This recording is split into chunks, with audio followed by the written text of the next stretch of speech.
Sir আমাকে একটা কাজ জোগাড় করে দিতেই হবে আপনার ফ্যাক্টরিতে। আমি খুব অসহায় হয়ে এসেছি স্যার, প্লিজ আমাকে আপনি একটা কাজ জোগাড় করে দিন। আমার মাথার উপরে অনেক দায়িত্ব সংসারের। প্লিজ স্যার বলে ছেলেটি স্যারের পায়ে পড়ে গেল। নমস্কার, রাধে রাধে। আজ আমি আপনাদের সামনে এসেছি পিতৃসম এক দাদার কাহিনী নিয়ে। যে দাদা তার পিতা না থাকায়, মাতা না থাকায় তার সমস্ত ভাই বোনদের মানুষ করেছে, বড় করেছে, এবং পরিশেষে তার কি পরিণতি হয়েছে আজ সেই কাহিনী আপনাদের জানাবো। সবাই সাথে থাকবেন, একটা লাইক দিয়ে পাশে থাকবেন। রাধে রাধে। এক ছেলে ছিল, তার নাম ছিল সুবল। সে পড়াশোনায় অত্যন্ত মেধাবী ছেলে, খুব ভালো পড়াশোনা করত। সে তখন এইচএস পরীক্ষা দিচ্ছে। তার বাবা একটি বেসরকারি অফিসে কর্মরত ছিল। সংসার ভালোভাবে চলে যেত।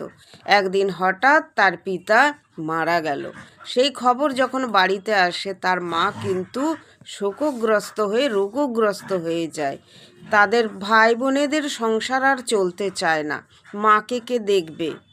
এই চিন্তায় বড় ছেলেটি যা হোক করে এইচএস পরীক্ষা দেওয়ার পর পড়া ছেড়ে দিল। তারপর ছেলেটি একটি কারখানায় গেল।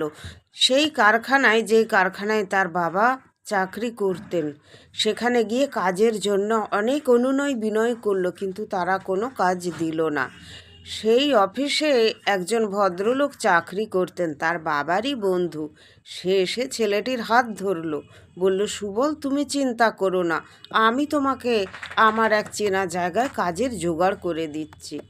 তারপর তার সেই পিতৃসম কাকা তাকে এক জায়গায় চাকরিতে ঢুকিয়ে দিল, এবং সেই ছেলেটি নিজের পড়াশোনা শেষ করে দিয়ে সেই ফ্যাক্টরিতে কাজে লেগে গেল। তার আরও দুটি ভাই বোনকে পড়াশোনা করানোর জন্য। তারা বেশ ভালো পড়াশোনা করে ভালোভাবে মানুষ হতে লাগলো। এদিকে সেই ভদ্রলোক, যাকে সুবল কাকা বলত, সেই কাকা সুবলকে বলল, সুবল তুমি তো পড়াশোনা ছেড়ে দিয়েছ, তোমার ভাই বোনেরা কিন্তু আস্তে আস্তে মানুষ হয়ে গেছে, দুদিন পরে ওদের ডানা হবে, ওরা উড়ে যাবে, তখন কিন্তু তুমি বিপাকে পড়ে যাবে। আমি তোমাকে একটা কথা বলছি, তুমি কিন্তু গ্র্যাজুয়েশনটা পাশ করো, তুমি বাইরে থেকে পড়াশোনাটা করো, ওপেন ইউনিভার্সিটি থেকে। তো সুবল কিছুতেই শুনতে চায়নি, কিন্তু খুবই ভালো এবং মেধাবী ভদ্র ছেলে। কাকা বারবার বলাতে সে তখন পড়াশোনাটা শুরু করলো। কিন্তু কখন পড়তো সে কাজবাজ করে, রাত্রিরে গিয়ে সবাই দেখাশোনা করে, ভাই বোনেদের সব দেখাশোনা করে গভীর রাত্রে পড়াশোনা করত। তার বাড়ির কিন্তু কেউ জানতো না তার দাদা পড়াশোনা করছে। এইভাবে তার বোনের বিয়ে দিয়ে দিল, তার ভাইয়েরও বিবাহ হলো। সে কিন্তু তখনও বিবাহ করেনি। এইভাবেই সংসার চলতে থাকে। কিছুদিন পরে তার ভাইয়ের স্ত্রী ভাসুরকে সম্মান তো দূরের কথা, অসম্মান করতে লাগলো। তার কিছু হারিয়ে গেলে তার স্বামীকে বলতো তোমার দাদা চুরি করে নিয়েছে, কখনো বলতো তোমার দাদা আমার গায়ে হাত দিয়েছে। মিথ্যে মিথ্যে এসব কথা বলতে শুনতে শুনতে কখনো তার ভাই বিশ্বাসও করতে লাগলো। তখন তারা তাদের দাদাকে বলল, তুমি অন্য কোথাও গিয়ে থাকো, এখানে তোমার আর থাকা হবে না। যেই দাদা তাদের পিতার মতো বুকে করে মানুষ করেছে, সেই দাদাকে তারা বাড়ি থেকে তাড়িয়ে দিল। দাদা তখন কাঁদতে কাঁদতে চলে গেল, একটা ঘর ভাড়া করে থাকতে লাগলো। এবার সেই ভদ্রলোক কাকার সাথে তার দেখা হয়। সেই কাকা তখন বলল, তুমি কেন কাঁদছো সুবল, তুমি এত ভালো ছেলে, তোমার পরীক্ষার রেজাল্ট এসেছে? বলছে হ্যাঁ।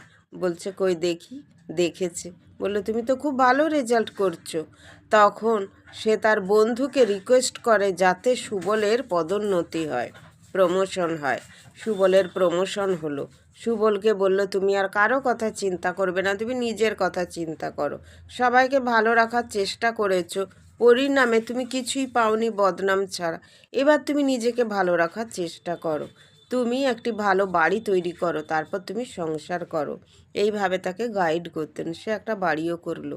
কিছুদিন পরে সে কাকা অসুস্থ হলো। যখন দেখা করতে গেল, বলল যে আমি তো আপনাকে আমার গুরুর মতো দেখি, আমি আপনাকে গুরু দক্ষিণা দিতে চাই, বলুন আপনি কি গুরু দক্ষিণা নেবেন। বললেন, কি গুরু দক্ষিণা তুমি দেবে বাবা, আমার একটি মেয়ে আছে, তার বয়স হয়ে যাচ্ছে, বিবাহ দিতে পারছি না, আমার ছেলেরা সবাই বিদেশে থাকে, কেউ এদেশে আসেও না। তুমি যদি পারো আমার মেয়েটিকে বিবাহ করে ওকে সুখী করার চেষ্টা করো। বলা যায় না কবে না কবে আমি চলে যাব, তখন আমার এই মেয়ে পথে বসে যাবে। তখন সুবল বলল, আপনি চিন্তা করবেন না, আপনার মেয়েকে আমি বিবাহ করব, আমি ওকে সুখে রাখবো বলে সেই তার গুরুদেব তুল্য সেই মানুষটির কন্যাকে বিবাহ করলো, করে সংসার করতে লাগলো। কিছুদিন পরে তার ভাইয়ের বাড়ি টাড়ি সব নিলামে চলে গেল।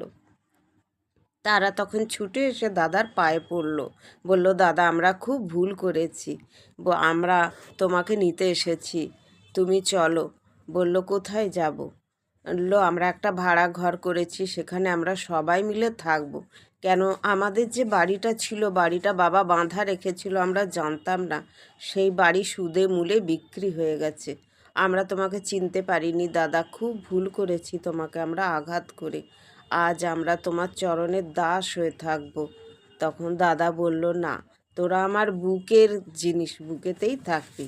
তোরা আমায় আঘাত করলেও আমি তোদের কখনো আঘাত করতে পারবো না। তারা বৌদিকেও প্রণাম করলো, তার বোন এলো, সবাই এসে হার স্বীকার করলো এবং দাদার পায়ে ধরে প্রণাম করে বলল, তুমি আমাদের পিতার হয়ে আমাদেরকে কত আদরে যত্নে রেখেছো দাদা, আমরা তোমায় ভুল বুঝেছি, তার শাস্তিও পেয়েছি, আর কোনো দিন তোমায় ভুল বুঝবো না। এই বলে তারা তার দাদার সাথে রয়ে গেল। সবাই ভালো থাকবেন। রাধে রাধে।